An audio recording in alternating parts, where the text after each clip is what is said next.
Assalamualaikum warahmatullahi taala wabarakatuh. Alhamdulillahirabbil alamin. Wassalatu wassalamu ala asyrafil anbiya'i wal mursalin wa ala alihi washabbihi ajmain. Apa khabar semua pendengar-pendengar dan rahmati Allah Subhanahu wa taala?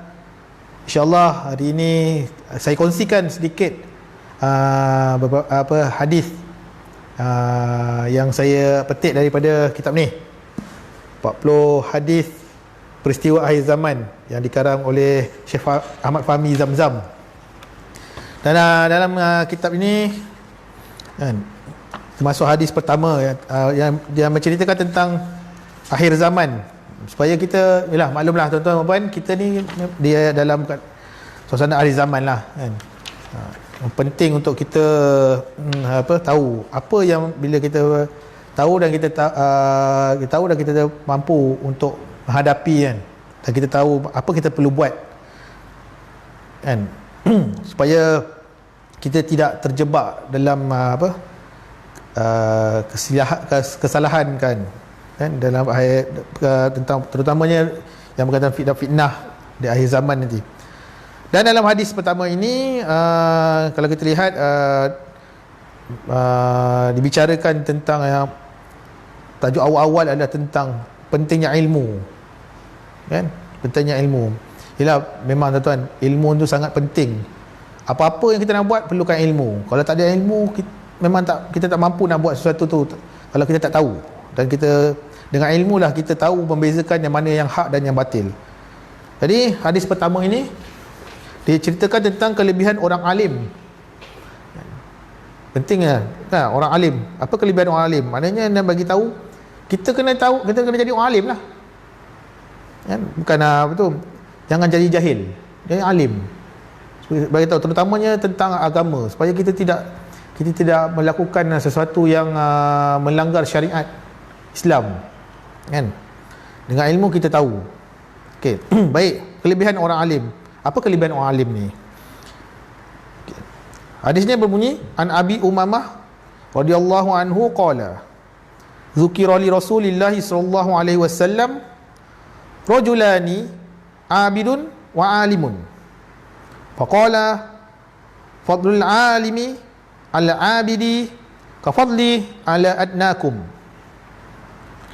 wa fi riwayatin anhu thumma qala Rasulullah sallallahu alaihi wasallam innallaha wa malaikatahu wa ahlas samawati wa ahlal ard hatta namlata fi juhriha wal hitana fil bahri liyusalluna ala muallimin nasil khair.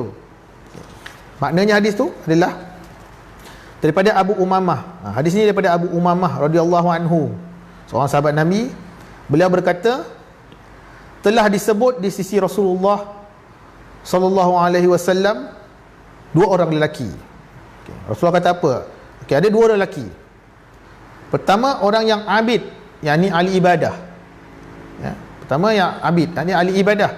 Dan kedua, orang yang alim, ada orang berilmu. Maka Rasulullah sallallahu alaihi wasallam bersabda, kelebihan orang yang alim atas orang yang abid seperti kelebihanku atas yang paling rendah daripada kamu. Saya ulang sekali lagi. Kelebihan orang yang alim atas orang yang abid seperti kelebihanku atas yang paling rendah daripada kamu. Nanti kita bincang, kita bicarakan. Dalam riwayat yang lain pula disebut, sesungguhnya Allah dan para malaikatnya dan penghuni segala langit dan bumi, sehingga semut yang ada di dalam lubangnya dan ikan yang ada di laut, Semuanya memohon kebaikan bagi orang yang mengajar manusia akan kebaikan. Baik. Apa pengajaran daripada hadis ni? Pertama, Rasulullah SAW bezakan antara orang abid dan orang alim. Okay. Jauh, Rasulullah bezakan jauh antara darjat orang alim tu dengan orang abid tu jauh. Walaupun begitu kan, walaupun begitu, alim tapi tak beramal pun tak boleh lah. Kena alim tapi beramal. Tapi kalau kita beramal je kan, beramal je, ibadah je, tapi kita tak ada ilmu, makanya kita sisilah ibadah tu, tak ada ilmu. Kena tahu apa yang kita tentang ibadah, kita kena tahu.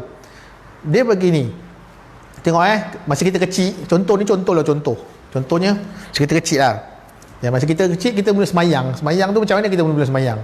Kita tak ada ilmu tentang semayang tu, kita tahu, kita ikut je, budak-budak kan, kita dah ikut je, apa benda lah pakcik ni kan, tunduk, dia pun tak tahu tu yang tu rukuk apa.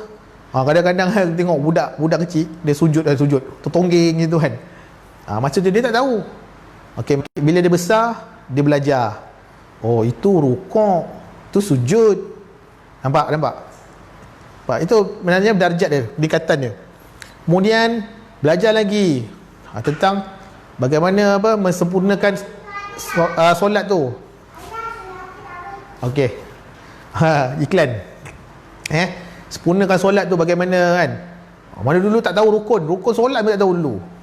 Kemudian belajar tentang rukun solat. Oh ni solat ni begini ni sampai tahu, oh dan kita tahu sebutan-sebutan dalam solat tu bagaimana. Rupanya ada apa? Ada rukun qauli, ada rukun fi'li. Kan? Kemudian kita belajar baca Fatihah. Dulu hantam je Fatihah, mana makhraj tu tak ada. Lepas tu kita belajar sikit-sikit tuan-tuan. Belajar sikit-sikit, jangan malu. Untuk belajar tentang agama ni kita tak perlu malu, kan? Itu. Begitu juga dalam segala perbuatan kita kan. Ada sedekah. Kalau kita tak tahu dulu sedekah tu apa, mesti sedekah aje kan. Tak apalah. Tapi bila kita tahu, kita ada ilmu, oh banyak lagi kita bersedekah. Rupanya bila kita ada sedekah ni tidak memiskinkan kita kan. Sedekah lah, kita pun keluarkan harta kita tu kan. Harta kita tu kan, yang kita sedekah tu lah harta kita. Baru kita tahu kan. Rupanya bila kita ada ilmu, yang kita sedekah tu lah harta kita. Okay? Yang ada dalam kita tu belum tentu harta kita. Betul tak? Mungkin harta orang lain kan? Baik. Kemudian bagaimana martabat orang yang berilmu ni, sehingga kan baginda Nabi SAW kata kan, Allah dan para malaikat, bayangkan dan penghuni segala langit dan bumi. Nampak? Bukan ada penghuni segala langit dan bumi. Wa imas semut yang ada dalam lubangnya, semut yang sikit-sikit semut halus tu kan, semut tu kan, dan ikan yang ada dalam laut, ikan kat dalam laut yang kita tak nampak tu kan, dalam laut, semuanya memohon kebaikan bagi orang-orang yang mengajar manusia akan kebaikan. Dan kita ni bila kita ada ilmu, kita bolehlah mengajar orang. Kalau kita tak ada ilmu, macam mana nak mengajar orang? Betul? Jadi kita ada ilmu dan kita sampaikan, InsyaAllah bertambah ilmu kita kan? Maknanya pentingnya di akhir zaman ini supaya kita tidak terjebak dengan perkara-perkara yang melanggar syariat kan? Maklumlah di akhir zaman ni banyak fitnah-fitnah berlaku kan. Macam-macam. Jadi bila kita ada ilmu dan kita dapat menghindari ke diri kita dengan fitnah-fitnah yang berlaku. Sangat tinggi martabat orang alim itu apabila dibandingkan dengan martabat orang abid. Mana? Okey. Nama tuan-tuan ada iklan. Okey. Sehingga kan Rasulullah SAW membandingkan dengan martabat baginda sini. Rasulullah bandingkan martabat baginda dengan martabat sahabat yang paling bawah. Itu bezanya orang alim itu dengan orang abid. Cumanya kan, alim saja, macam saya kata tadi alim saja tak boleh lah. Kita kena beramal juga. Kena ada amal.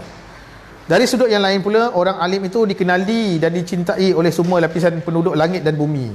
InsyaAllah kan, kalau kita nak dicintai kan, dia jadi orang alim. Okey, supaya kita yakin dengan apa yang kita ibadah kita lakukan, kita yakin. Bila kita alim, kita tahu ada ilmu, maknanya ada ilmu. Penting jangan cari ilmu.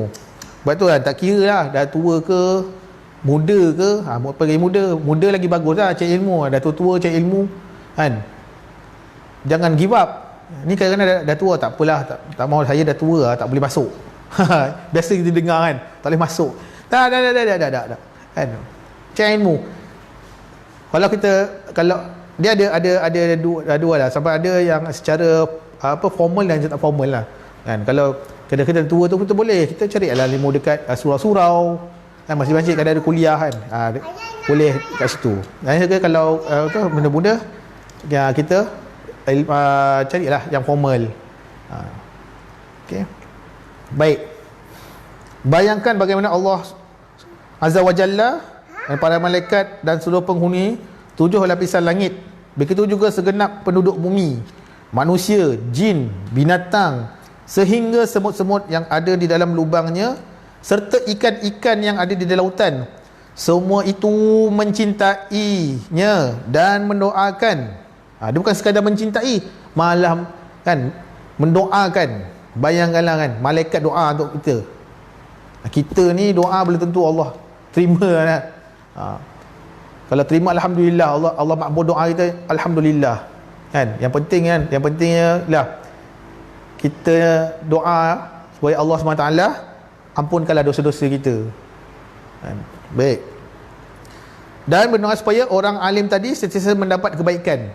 Boleh mendapat kebaikan ni tak semestinya harta benda kan, tak, benda-benda yang baik lah kan, disayangi orang pun baik kan. Jangan kan, lepas tu dalam segenap kelakuannya, orang disenangi. Saya rasa tidak ada orang lain yang mendapat kecintaan seperti yang diperolehi oleh orang alim ini. Betul. Kita tengok kan, orang-orang alim ni kan memang disayangi kan. Macam saya sini, saya sangat-sangat menyayangi orang alim. Dan kalau nak cerita dulu yang cerita lah kan, cerita sekarang kan. Alhamdulillah kan, syukur. Dan kita kena sentiasa dekat dengan orang alim. Betul tu saya ambil keputusan saya pergi sambung belajar lagi walaupun umur dah 4 series kan. Oleh sebab itu, janganlah kita malas mencari ilmu. Dia punya keyword dia malas mencari ilmu kan. Bukan yang kata tak boleh masuk dah, tak ada. Kalau bagi alasan tak boleh masuk ni kan, tak. Dia malas. Jadi kita jangan malas cari ilmu. Mana ilmu tu kena cari kan. Cuba tunggu ilmu, boleh tak kita tunggu kejap-kejap ilmu datang ni, tak ada dia, kena cari kan. Usahalah cari ilmu ya. Sekarang ni dah senang, mudah dah, kat mana-mana semuanya musim PKP dah. Ini PKP pun, musim PKP pun tak ada susah sangat kan. Boleh tengok dekat YouTube kan, okey, dekat Facebook macam ni saya buat ni kan. Baik. Kerana hasilnya sangat mulia dan tinggi. Ilmu tu dia nilai dia memuliakan dan nilai dia tinggi ya. Itu dah ilmu. Baik. Itulah hadis yang kita petik daripada 40 hadis peristiwa akhir zaman, dikarang oleh Syekh Ahmad Fahmi Zamzam ni kan. Kelebihan orang alim, maknanya jadilah orang alim tuan-tuan kan. Kita kan ni jadilah orang alim, janganlah kita jahil. Okey. Kemudian bila kita dah ada ilmu, jangan lupa beramal kan. Ya, kita amalkan ilmu yang kita ada, insya-Allah. Saya tak nak lama-lama lah kan. Sekadar ni untuk hadis yang pertama, insya-Allah kan. Kita akan bersama lagi dalam bisik-bisik peringatan. Program ni saya namakan bisik-bisik peringatan. Okey.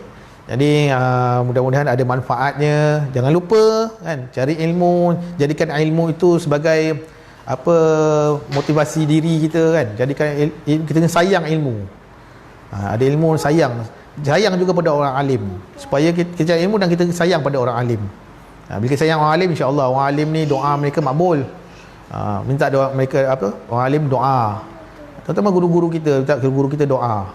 Saya tak ada apa yang nak sampaikan lagi. Saya rasa kita akan ke hadis seterusnya nanti kemudian, kan? Mudah-mudahan ada manfaatnya perkongsian saya dalam bisik-bisik peringatan pada kali ini. Aku qauli hadza wa astaghfirullahal azim li wa lakum. Assalamualaikum warahmatullahi wabarakatuh.